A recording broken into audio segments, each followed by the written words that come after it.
Thank you everyone for tuning in to yet another episode in which I talk about issues related to public transportation and not the other things that are currently on chat. As you can see from my background, I am back home. I'm not in New York anymore. And I would like to talk about costs of public transportation per rider and a specific comparison that is being made, of which the origin is Ronald Reagan, as I understand it. And it has been seized by quite a lot of anti-public transportation activists. I've seen it in Wendell Cox and Randall O'Toole, I believe, which is you look at the cost of a new public transportation line per daily rider, good metric to judge cost effectiveness, but then you compare it with the cost of buying a car. So the original citation is that Reagan said that it is cheaper to buy every person riding the Miami Metro Rail as of the in the cost and ridership of the 1980s, a limousine, than to build the system. Now, this has been repeated in various ways by American anti-transit activists about things that are not the Miami Metro Rail. No, the Miami Metro Rail really is a garbage system. The ridership, again, same article. Ridership, okay, so this is post-corona, but it's 50K. And this is APTA, which has a tendency, I want to say it has a tendency to overestimate, but that's because it's double counting transfers, and this is not enough lines for transfer artifacts to be that significant. Yeah, so Miami is a metropolitan area of about 6 or 7 million people. From somewhat south of Miami, it's linear all the way to Palm Beach, to West Palm Beach and Jupiter. About 6 million people live in the strip, so comparable to Berlin and Brandenburg. Berlin and Brandenburg are not 50,000 people per weekday. Berlin and Brandenburg are probably 3.5 million per weekday. So yeah, this is, again, a garbage system, so I don't want to defend that too much, but I do want to attack the idea that you should ever compare public transportation cost per rider with the cost of purchasing a car. Kalidosio, how many Holocaust jokes have I made? On stream, I don't think ever. In person, many.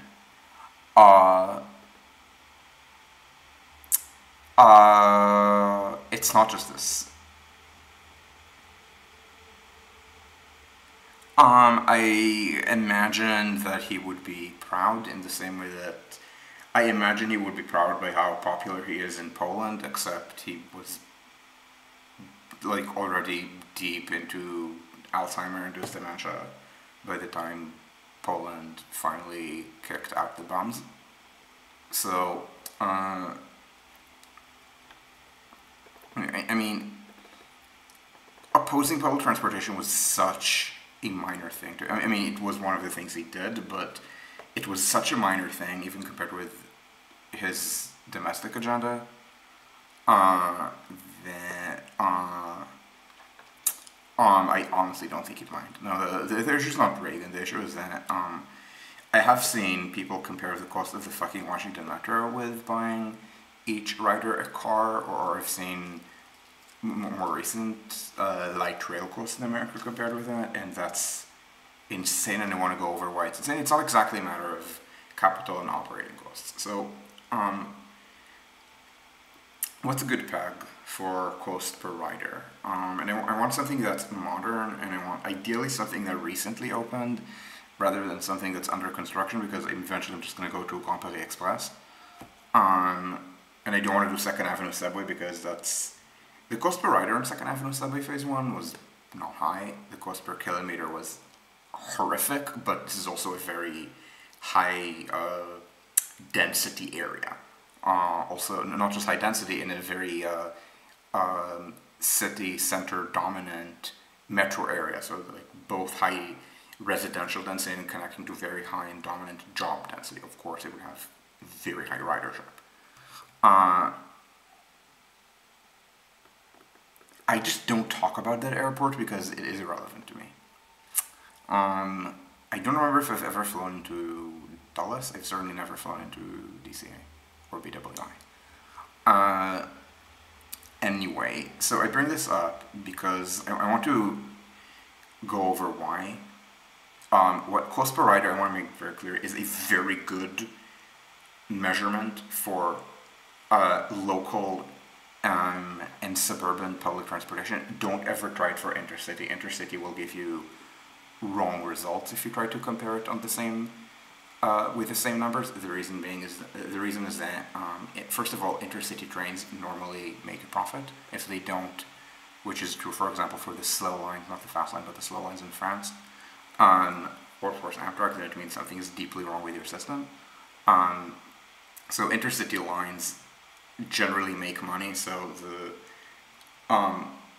the numbers, especially also for the same reason of when I've been saying make money, don't ever compare BRT, bus rapid transit, I mean, with urban rail on cost per rider. The cost per rider on BRT is always going to be lower, and then you're going to pay it back with higher operating costs per rider, in at least first world environments. And honestly, even to a large extent, middle income ones. Bogota is trying to build a metro, despite, or maybe because of the high ridership of Transmilenio. So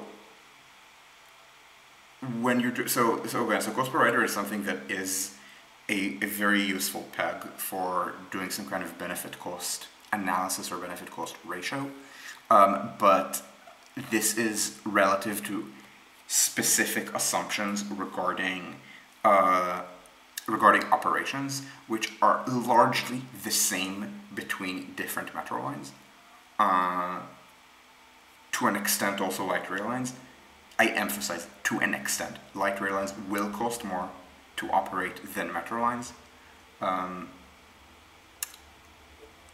It's just not the same as one driver on 40 people with a bus versus one on 200 on light rail versus one on 1,000 on a metro. And yeah, it's a factor of 5 difference, but by the time you get to one driver on 200 passengers, other operating costs start dominating.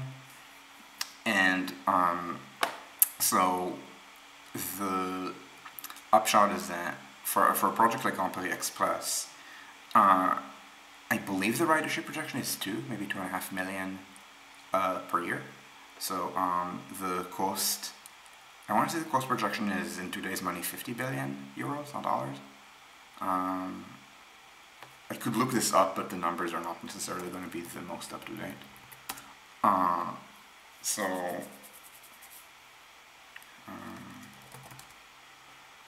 Yes, this is my NYU email. So this is, in, I guess, today's money, $62 billion, not euros. So 1.3 might be a bit of an underestimate. In 2012 prices only a bit. So yeah, we're talking something that's on the order of 30,000 or a bit less. Maybe 30,000, yeah, 30,000, let's say, dollars per projected daily rider. So maybe 21-ish million PPP euros. And so this is a cost that I would have considered kind of high 15 years ago, but again, like that was 15 years ago, 15 years of inflation and economic growth ago. And the reason I bring up economic growth is that the benefits of public transportation, honestly, the benefits of car transportation, the benefits of infrastructure in general, are economic. Like, yes, there are also environmental benefits, but they, I don't think, are the dominant reason why you're building more public transportation. They're a reason, they're not the dominant reason. And so, and even they, to an extent, scale. so if you're doing benefits, you really want to compare cost per rider with GDP per capita. There's also a little trick for this, for comparing GDP per capita. I will get into cost per rider versus cost per new rider in a little bit, I promise. So cost per rider should be compared with GDP per capita. And then there are two things that you could be doing on this. So the main issue with this is that Europe versus the United States, it matters what day you pick. Because in the United States, weekdays are fundamentally all the same. In Europe, it is not the case. In Europe, because it is normal here to get 6 weeks paid vacation per year, it means two things. First of all, these are overwhelmingly taken in the summer. The result is that summer ridership for about 2 months is much lower than the rest of the year. So the cost per rider will look better if you look at cost per winter, fall, or spring workday versus summer workday. Usually when these are based on count rather than imputed annual averages, they will be taken outside the summer period as a product of that, which is, yeah, it's going to make these projects look better, but it's still important because one of the reasons you want to measure public transportation ridership is to know where you have capacity problems, and of course you should look at capacity problems during high ridership times, not low ridership times. If I want to look at ridership at 10 at night, it's interesting. It informs service planning. It does not tell me where new lines should be built, ever. And so if I if I do it the right way, and again, that's the norm, at least in the parts of Europe that I've seen explicitly say when the day of the count is, which are France and Sweden, yeah, it maybe makes the project look better. However, if you do the GDP per capita comparison, it exactly cancels out, because the GDP per capita is GDP per capita per year, not GDP per hour. So the cost per rider looks a little bit better if you do it during during busier times, but you're comparing it to a lower number. And that's, again, it's a good thing, because the lower GDP per capita of Northern Europe by American standards is entirely almost an artifact of shorter working hours. So you're essentially penalizing that way. And the reason you should be penalizing is that shorter working hours in this context, again, it doesn't really mean shorter working days. It means fewer working days. So it means that the use of public transportation as a commuter system is reduced. Of course, there's substantial usage as a non-commuter system because it's maybe it's very useful, maybe valuable for other trips, and that obviously counts as a benefit. And again, that's relative to a certain set of assumptions on operating costs. The assumptions are that these systems don't make money, but they also don't lose very large amounts of money. The Berlin U-Bahn was breaking even before Corona. It, of course, no longer is because of the 49 euro monthly. I don't know if the Metro was, because the common thing that we see with urban rail systems is that I'm not sure in all of East Asia, so certainly in rich Asia, they're expected to make money. I never remember if they also do in Shanghai, for example, let alone poor cities in China. But the European norm on this is that there are certain levels of subsidies that are expected for local and especially regional public transportation. And these don't usually go to the subway, they usually go to buses into the suburbs, and often it's difficult to disentangle these because the same agency will run the trains and the buses. So you can maybe impute certain things, but it's pure imputation. You can't get the finances of the Metro in Paris separately from that of certainly not the rest of RATP, but also not the rest of Île-de-France Mobilité. RATP and SNCF and the suburban bus operators are part of the same fare union. That's also the norm in Germany, even more so. I just happen to have seen some some breakdown for the U-Bahn here. I think the same was for München. I think München was maybe 97% of the costs were recovered by fares, so essentially break even.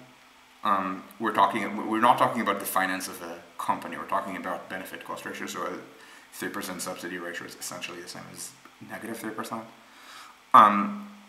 And yeah, so the other thing also is that you'd only need to build the system once. The first underground line built in the world was the Metropolitan line in London. It was built cut and cover beneath what is now called Euston Road, but the only wide road in London that's used, in central London, that's valuable for this. So it went like this, and then they open cut here, and the line here. This line opened 1863 and is still going, which means that for all intents and purposes, subway lines do not depreciate. Other equipment does, so the systems often need to be reinstalled.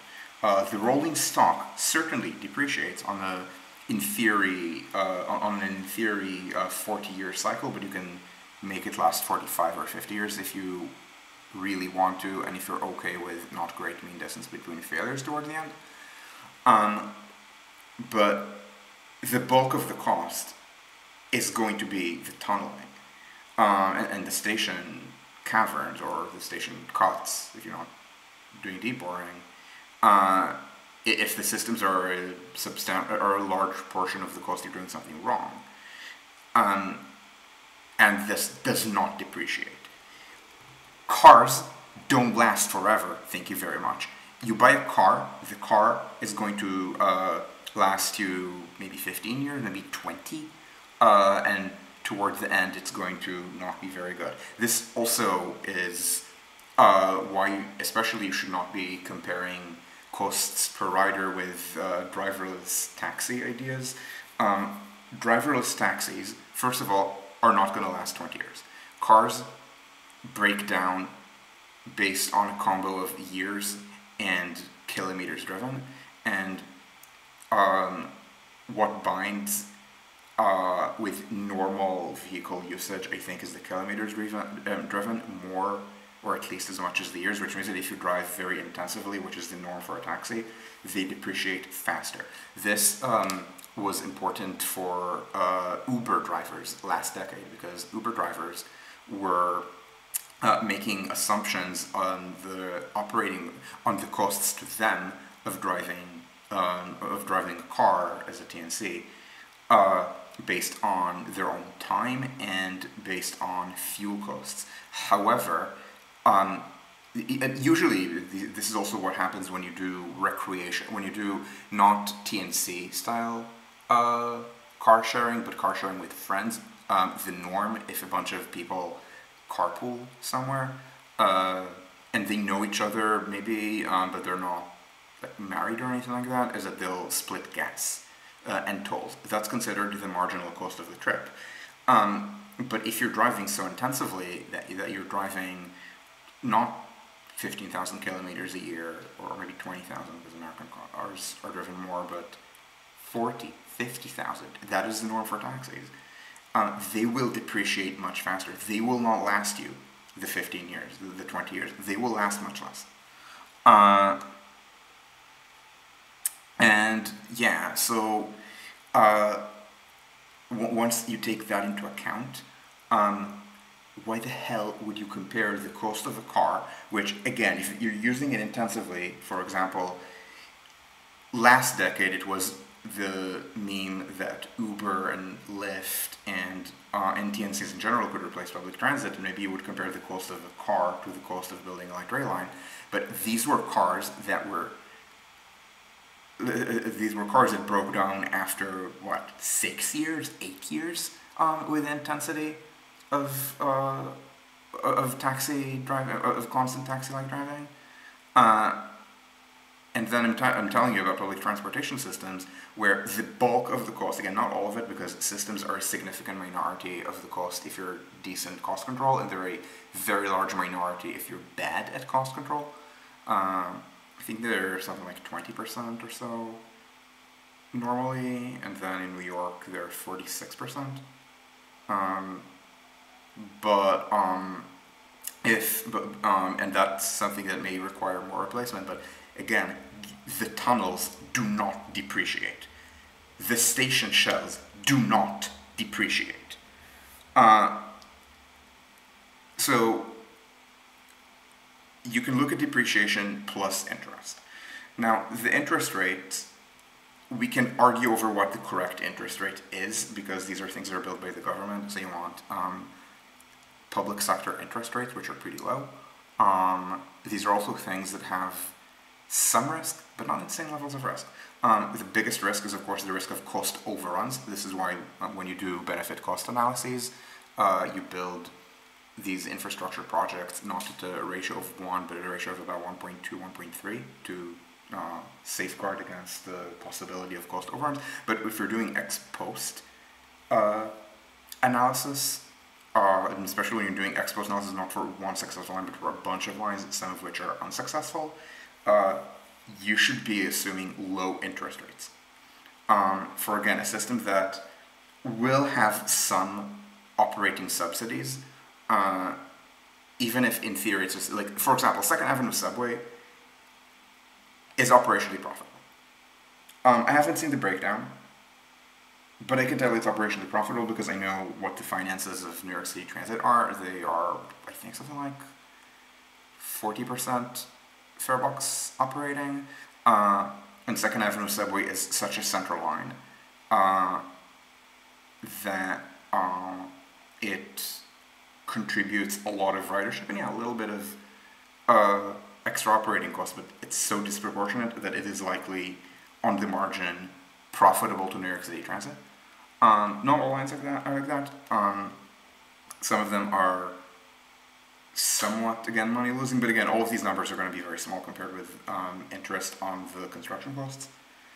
And but for cars, you need to include both the interest and the depreciation. And if you're thinking, I don't know, 4% interest, 4% interest is maybe more appropriate if you're also including social and economic benefits, not just pure fiscal, because pure fiscal you do less because it's just borrowing costs. And so maybe you do 4% or 5%. I think that's the norm for financing. I think that the norm in France is that you build a new TGV line if you can show it has a social and economic rate of return of, I believe it needs 3 or 4%. Of course, now the technology is much less risky. They expected more when it was the new line. The first line, I think, returned like 15% financial, 30% social. So something like 4%. Well, depreciation, if it's on a 40-year scale, like on a subway, that adds 2.5%. If it's depreciation on a 20-year cycle, which is the norm, I think, for modern decent cars, that adds 5%. So take your 3 or 4% interest and multiply it by 2 point something. If it's 3 1/3, I guess, then 5 is 1.5 of that, so you multiply it by 2.5.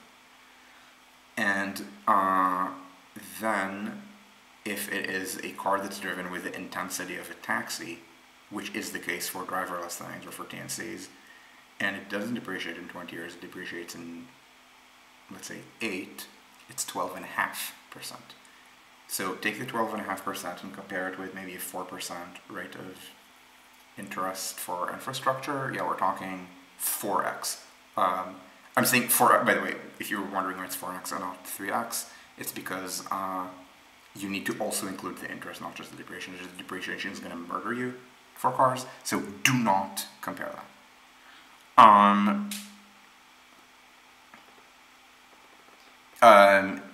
Now, about cars being mechanically dead, I do want to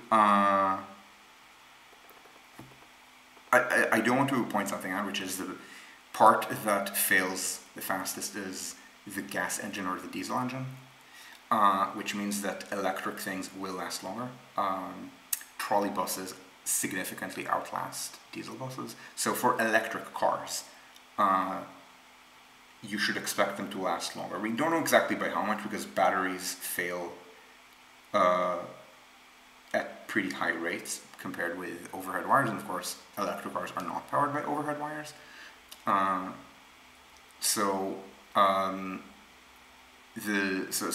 driverless electric taxis or something maybe will last more than 8 years, but they're not going to last decades. They're going to last 10, 15 years. So don't add 12% depreciation, it's going to be 7 or 10% depreciation. That's still going to murder you. And there are spare parts.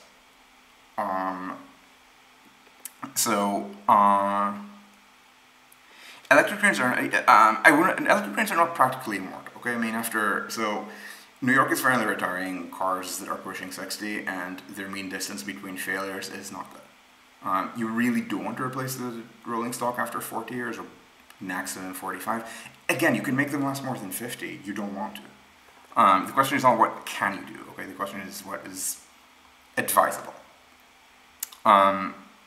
Okay, now I promised I would answer the question about cost per rider versus cost per new rider. So cost per new rider in theory is better, in practice is worse. And the reason it is in practice, so in theory it's better because you do want to look at increases in ridership because a lot of the benefits are about creating new ridership, inducing more ridership to economic development or reducing the environmental damage caused by cars. If they're not induced by, but diverted from cars. That's in theory. Do you know what the difference is between in theory and in practice? In theory, there's no difference. In practice, there are uncertainties about costs per rider. If you're doing cost per new rider, the uncertainty is in two directions, because you need to not just estimate the ridership if the line is built, but you also need to start doing estimates on what happens if the line is not built. And that adds another element of uncertainty.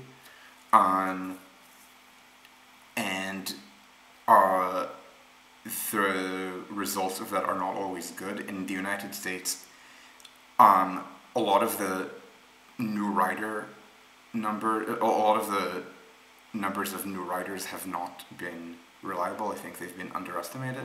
So, but by which I mean, there was maybe an assumption of a steady state system if new lines were not built, but that is not the case. If new lines are not built, the system will deteriorate. It will not be in a steady state because why do people ride transit? So maybe they're too poor to own cars, but economic growth is positive. The cost of cars, in theory, does not... in theory, cars are manufactured goods, so they're going to be more accessible. Now, I want to point something out. So the acceptable costs of public transport, because it's infrastructure and it has economic benefits, these scale with economic growth. But that is also true of cars. Even though cars are manufactured goods and their costs should decrease over time, and the reason is that cars are partly a positional good. And we're seeing it in the United States, where there's a bounty of... maybe bounty is the wrong word. There's been bountiful increase in American disposable incomes, which has gone into more and bigger cars. In the United States, it's very difficult to find a normal sedan to buy new these days. The purchases are not overwhelming. My understanding is that a large majority of new American car purchases are SUVs. SUVs, in theory, are nicer, but are nicer to drive, but the relationship between car comfort and car size saturates at a certain point, and it isn't actually more comfortable to be driving an SUV than to be driving a modern, I don't know what to call it, Accord or a Camry or that kind of car. And so Instead, the increasing size of cars is a positional good. You do want to you probably don't want to be a big car. Yeah, I mean, I don't think the UK wants to do that either. It's doing that. I'm not saying wants to. Um, and yeah, so car size at any rate is a positional good. You don't want to be a bigger car beyond a certain point, which a modern mid-size sedan will satisfy. You do want to be bigger than everyone else because you can see above everyone else. If your car is taller, you have better visibility. You can also bully other cars off the road, and other cars can't bully you, and a lot of drivers are assholes, and this includes the drivers who think that they're better than the other drivers. So there's an arms race. It's the same way with how you would think that a manufactured good like a jet plane or a tank should become more affordable over time, but the purpose of the jet plane or the tank is to destroy jet planes or tanks of peer militaries. So in practice it's a positional good, and military spending as a share of GDP has no reason to decrease over time. If it does, it's because of other things. Let's call it the end of the Cold War. If there's a new Cold War, it will increase. So that's the issue with cars. In the same way that you can't escape certain cost issues in public transportation, you cannot escape this cost issue with cars, because cars are a consumer good chosen by consumers. They choose what to buy, so the arms race is always going to be there. And this is true even if these are fleets of robo-taxis. Customers can choose the fleet of bigger robo-taxis. So you can't even get out of that. So anyway, about the issue of, to get back to the issue of the new riders, over time, poor people do have better access to cars. These are going to be small cars, they're less safe, when the road is full of bigger cars at least. They're not comfortable, but when your alternative is riding VTA, you will get a car. So retention is something that I don't think has been modeled sufficiently well in the United States. The assumption on what happens if the line is not built has been, I think, too optimistic, and this has led to reduced numbers of new riders, even if the number of overall riders is, like, historically it used to be overestimated. More recently, the overestimation either ceased or became, or did not cease but became much smaller, depending on which study you believe. By which I mean the 2000s, the numbers were reliable, but then there was a decrease in public transport riderships, and ridership in the 2010s versus the late 2010s and now post-corona, so estimates made in, let's say, 2012 about 2022 were not. Estimates made in 2002 about 2012 were not.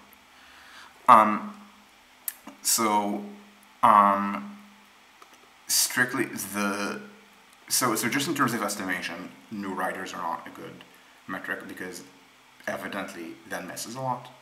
The example that I like using is that one of the criticism by the same people who compare costs per rider with car costs inappropriately is that Portland in the United States, Portland, Oregon, has the same metropolitan area, and I think also city, public transportation model split as of now, and by now I mean 2010s and post-corona, as it did before the light rail opened in the 1980s. But then you compare it with other cities that didn't do that, and those cities had falling model splits. So you should look at the current ridership and not just the ridership minus bus ridership in a much poorer America. Now, of course, you should still, I think, treat TriMet as a failure, because maybe you should be comparing it with much higher model splits actually increasing in Seattle, or even more so in Vancouver. But the baseline should not be the bus ridership in 1980. It should be bus ridership in comparable cities that didn't build much. Light rail in the western United States, and those have worse model split. Let's call these cities Los Angeles, which did build light rail, just not as much per capita. More about the depreciation.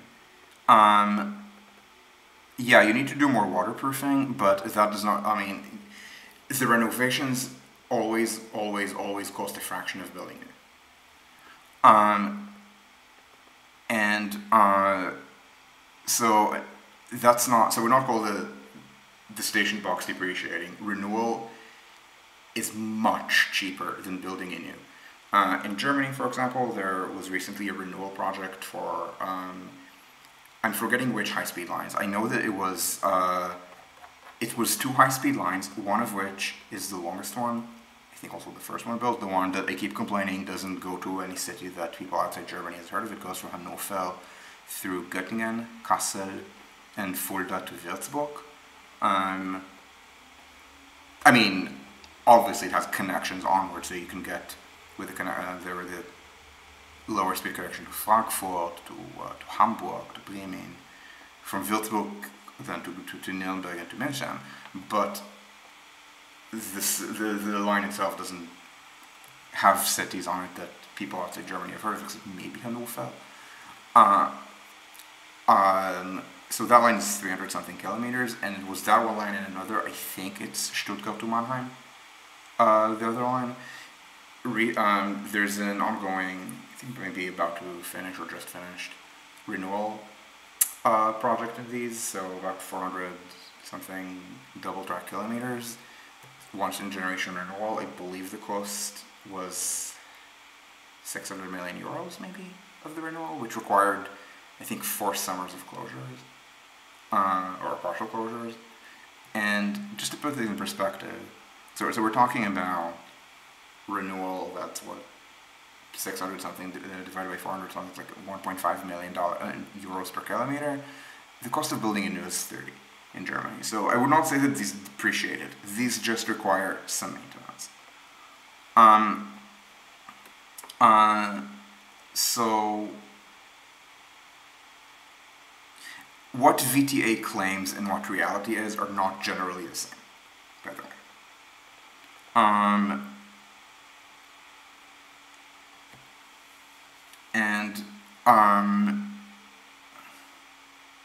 Yeah. By the way, I will point out about higher ride rank. Yeah, the San Francisco metro area proper without Silicon Valley has high rider incomes, but that's because it actually does a pretty good job of getting people to San Francisco Central Business District jobs, which are disproportionately held by wealthy people. So that's, it's not exactly about the incidence of subsidy or anything, it's just, as you say, it's not useful to crow about how poor your riders are. Per rider versus per passenger kilometers. For urban rail, it's always per rider, not per passenger kilometer. Passenger kilometers are not especially relevant. Passenger kilometers are a good metric for intercity, not for urban rail. That's not how people pay their fares. That's not how benefits work, because benefits are mostly about being able to commute, and that is not meaningfully about distance, it's about can you make it or not. The same is true of non-commute trips that you would do on the trains. But oh, by the way, another thing, another reason I think you should do cost per ride, not per rider. Even if you're diverting from other public transit, you're diverting from a bus, so it's much higher quality of service for a lower cost to provide. Or maybe you're diverting from a very, or maybe you're diverting from another rail line, and then the question is why? Maybe it's because of capacity issues. That's the case for Second Avenue subway, so relieving capacity is good. And again, it is not going to be easy to measure the residual increase in ridership on the Lex from people at other stations, at stations not on the Upper East Side, who are then going to ride the Lex more because they know that the line is no longer crush-loaded. But also, you're giving all the riders, and it's not going to be one-to-one filling, but it is to some, but it is going to be a fraction of that, and also you're providing riders on the Lex a less crush-loaded experience, so that is a benefit. Or if you're diverting from a very from a very circuitous line, which is part of the projected ridership for IBX, then you're promising people faster trips. So maybe that's not as valuable as fully induced, but it's something that you should be counting. So between that and the measurement problems, this is why I would say cost per rider, don't ever do per passenger kilometers. Passenger kilometers don't count. And especially don't compare cars and transit on this, because transit users just travel less for ordinary trips. This is because public transit has higher capacity than cars, so people don't need to spread out as much. It's much easier to build high density. It doesn't have to be Manhattan density, but it can be pretty high density. Look here in the center of Berlin how people live. So these trips that are 5 kilometers at most, 10 farther out, but it's mostly single-digit kilometers, they provide similar amounts of access to the American car-oriented system, where, again, Americans average 20,000 kilometers driven a year per car. So per day, that's what? Close to 60? That's 55? But that's not because it's somehow better to be driving a round trip of 55 kilometers as opposed to taking a train trip where the round trip is 20 rather than 55. That's because cars have lower capacity. So if you try to build Berlin density, which is not even that high, with a car-oriented system, there will be too much traffic. People will move farther away, and then the density will decrease, and distance driven per car will increase to American levels. So this is, again, so like at the end of the day, you can look at a predominantly transit-oriented system and a predominantly car-oriented one, and you can compare things like transportation costs. And it's so much cheaper to have a transit-dominant system. In the United States, something like 18% of consumer spending, of our urban consumer spending, metropolitan rather, rural somewhat more, is transportation. Nearly all of that is cars. In Europe, it is, I don't have a link right now, but in Europe the numbers are like 12 or 13%, and we're not at all transit dominant, we're just, there's more public transit. So that is, so that is why you should not be doing comparisons of just the purchase price of a car as a one-time thing, rather than something that recurs every 20 years if it's your own car, or every 6 if it's a taxi, to the cost of just building public transportation. You're comparing a hefty but not even majority cost item with something that's nearly all of the cost item for public transit. Do people have questions? So I'm doing a format where I'm trying to get everything done within an hour. So do people have questions about this?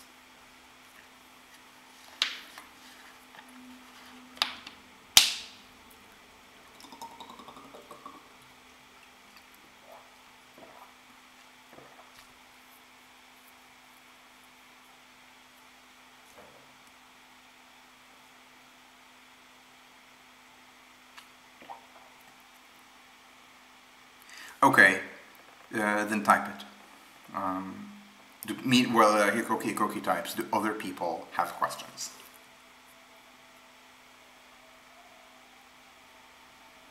How important should it be? Enjoying my weird non-sparkling water, it is not weird, it is normal. The Euros are the weird ones. How important should cost per rider be in a country's decision-making about where to put transit capital? It should be not the only, but the primary metric.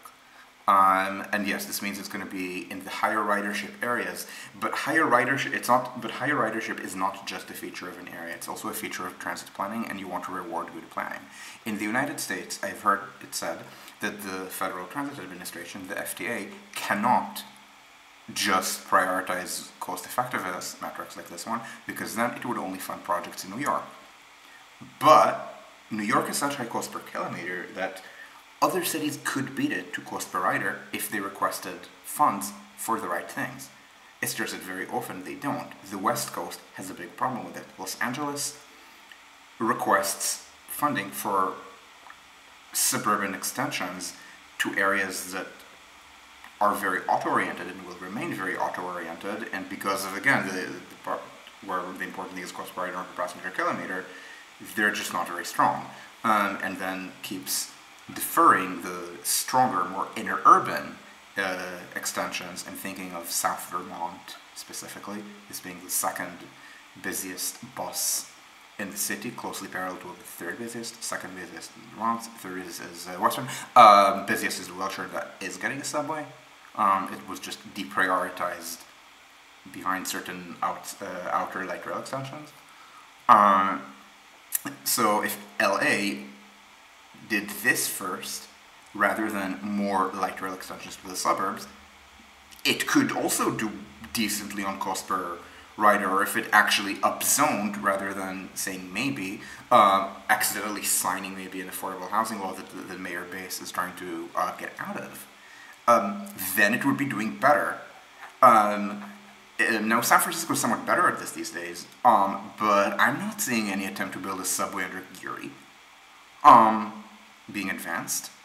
So yeah, I think it's useful to prioritize places that actually ask for money in the right places, which New York City does. New York can't build, but the stuff it wants to build but can't is actually like pretty good priorities. I mean, before Hochul decided to become the Joker, her ideas of what to build were IBX, which is among the higher priorities in the region, and she was floating trial balloons about 125th Crosstown, which is also very good. Again, cost per kilometer in New York is so insane that you could beat it without Manhattan density or that middle Queens and Brooklyn density. But New York is at least asking for the right things. You want to prioritize places that ask for the right things. And California, I mean, California is the main alternative to New York, so it's not, I mean, you can waste money on extensions in various Sunbelt states that nobody's going to ride. Like, they're going to be the next metro rail that are there just to say, hey, we also have trains, but, I mean, that's mostly getting people to hate public transit, so no. Okay, I mentioned going from smaller trains to larger trains. Yes. When does shortening trains to increase frequency start making sense? Well, if you're building driverless trains, then the answer is always, unless your short boy trains are going to have capacity problems. So if you're Brescia, if you're a subsequent line in Milano, maybe, if you're Paris, you can't. So it really is a matter of what you can, of how big your city is. Yeah, exactly. Again, DC may be special just because the tidal peak got killed because the federal government is work from home. My position is that the depreciation of cars, it's one of the things that are already, there are software things I'm skeptical of, but that is something that is a problem. I mean, people choose speed over affordability, they just pay more, and then they decide that they don't want to spend all of their money on the car.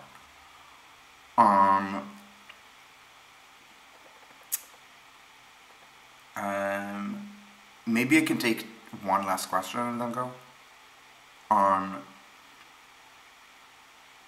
But anyway, this is something that, again, the car already did all of that work. So essentially what the robotaxis do is cars without having to park the car. And yeah, parking costs are a thing, but they're not the most important thing. They're an important thing, they're not the most important thing.